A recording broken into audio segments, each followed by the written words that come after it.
I'm Londa Rolfing. I love to teach creative sewing. I do that through my blog, on my YouTube channel, with my books and patterns, and also at my home studio. My newest candy store is the thrift store. I just love to go to the thrift store. Let me show you some of the things I've created lately using sweaters. Come back here and look at these with me. Here we have a man's sweater and the rust sweater and the brown sweater, so 3 sweaters. Obviously this heathery sweater has become the main part of the garment. I took the neckband of this garment and put it down here at the center front. I took the lower ribbing of the brown sweater and made it be the neckline. And I took the neckline of the brown sweater and made it just be this back neck. And then the vertical cabling that was on the brown sweater became the horizontal back yoke. And then that rust sweater, it was wool. So I threw it in the washer and dryer to make it felt. It became very compact so that I could cut it in narrow strips. Then on top of that, I couched some yarn. In fact, this is the wrong side of the sweater.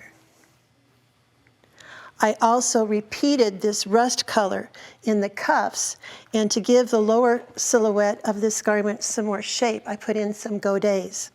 I actually worked very hard to stretch out the bottom of this main sweater so that it really had a little bit of flare. The other thing design-wise I want to teach you is, do you see how this boucle cream-colored yarn just helps your eye travel all over the garment? I'll show you later how I couch that down. This is what I call a memento garment. This sweater belonged to my late brother. Another memento garment is this one. This is a sweater. It was a horizontal striped chenille sweater that belonged to my daddy. Again, this was the lower ribbing of the sweater. This is a horizontal striped sweater. I also had this burgundy color chenille top that I was just too hot in. So this is actually a garment that looks like an underpiece and an overpiece, but it's actually just one piece. I've got 2 layers in the front, but just one in the back. Here you have one of my sweatshirt jackets. This part is a sweatshirt. This is, again, the wrong side of this sweater. These 2 center fronts here were actually the raglan sleeve of this sweater. And then I have a mauve-colored sweater. The lower ribbing again became the neckline. And you can see how I tucked it in at the back. Once again, what is it that pulls it all together? It's the yarn that I couched down. I twisted a green yarn and a mauve yarn together, zigzagged over them with a clear thread. And then I have a focal point being this button. When you're combining one fabric with another, and usually the one that's the knit, you really need to stabilize it so that it doesn't stretch out of shape. So I hope you're now inspired. Let me give you some more how-tos. When you're looking at sweaters and it's time to start to cut them apart, always, always, always cut the parts too big. You have to have a seam allowance to sew it on with. So you'll want to take, if I was cutting off this neck ribbing, I would not cut it real close. I would cut it leaving a generous seam allowance.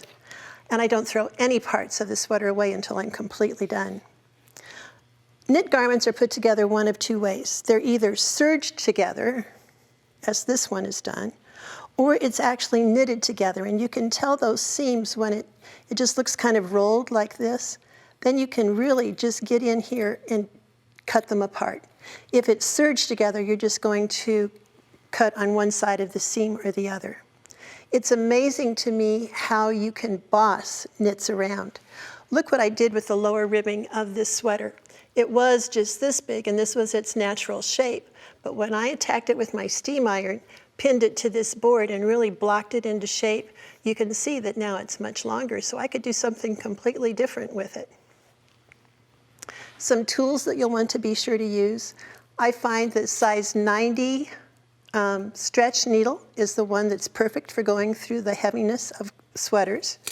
A walking foot, that will help things not stretch out at your sewing machine. I was talking about couching down the yarns. I like to use monofilament thread in my needle, and in my needle only. Lower your upper tension just a little bit, set it on a zigzag of about 3 long and just as wide as you need to go over the yarns. So you'll just lay the yarn down on top and zigzag over it, and it'll look like it's just floating on top.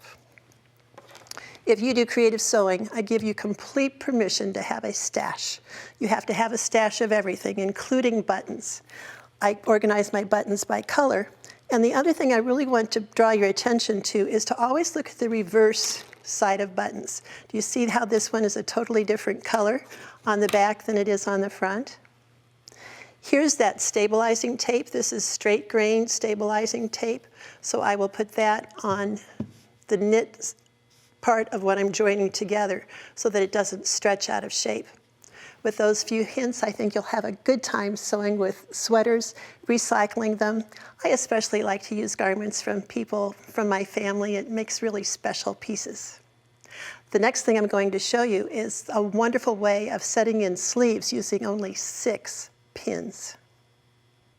Years ago, I went to a European factory-trained seamstress begging her to teach me how to set in a sleeve.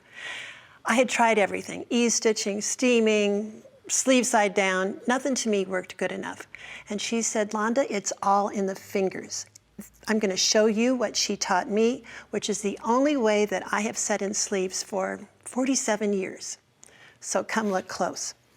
The first thing you need to realize is you need to mark things very carefully.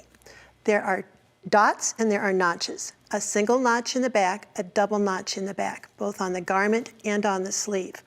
But one thing a lot of people forget is those dots. The dots on the sleeve and the front and back are equally important to match. And then if it's a dropped yoke or something, you do want to mark where the top of the sleeve joins into the armscye. With all of those things marked in 6 pins. 1 pin at the bottom of the armhole, 1 pin at the top, 1 pin at each of the dots, and 1 pin at each of the notches. To save time, I have sewn around, starting here at this notch, around past the other notch and up to the dot. In that distance, there really is no easing that happens. And I have 2 different colors of fabric here so that you can really see the magic of what's going on, and also contrasting color thread in both the top and the bottom. The other thing you might want to do is take a marker and mark your seam line on the sleeve. Now understand, the sleeve is up. I want to see what I'm easing into the armhole. You have to have some kind of tool. I like this point presser, creaser. You can use the tip of a scissors, you can use a seam ripper.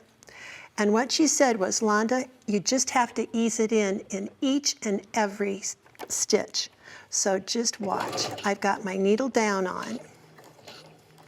You might want to put slow speed on. Now, I have already come around to the top of the sleeve. At the very top inch or so, there really isn't any ease. The thing of it is that the sides of a sleeve are bias, and because the bias grain is there, you can really just work in all of that fullness. You really can. Now, this is hard work. If one of these cameramen came up here and pressed my arms, they would see that my muscles are really tensed. I'm working at this. I'm not just saying, oh, it's not going to go in. It will go in if you work at it. So I'm going very slow. If you have slow speed on your machine, that's a great feature. Employ it. Tall man finger is very important. Do you see how much fullness I've got to get in here? I'm going to plant my tall man and then know that I've got to work in that much fullness. So now I'm going to speed up a little bit here. One of the things you need to do is to keep your edges even. But you know, if that's not exactly perfect, chances are it's not going to matter that much. So we're going to keep going here. Do you see how I take my pusher and push it in at each and every stitch? And now I'm home free. I'm down to that dot, and I'm just going to go ahead and pull this out and show you what a nice smooth sleeve cap I have. And if it has any wobbles in it, you can always go back now with the garment side up and fix any wobbles. Give it a try. Work at it, you'll love it.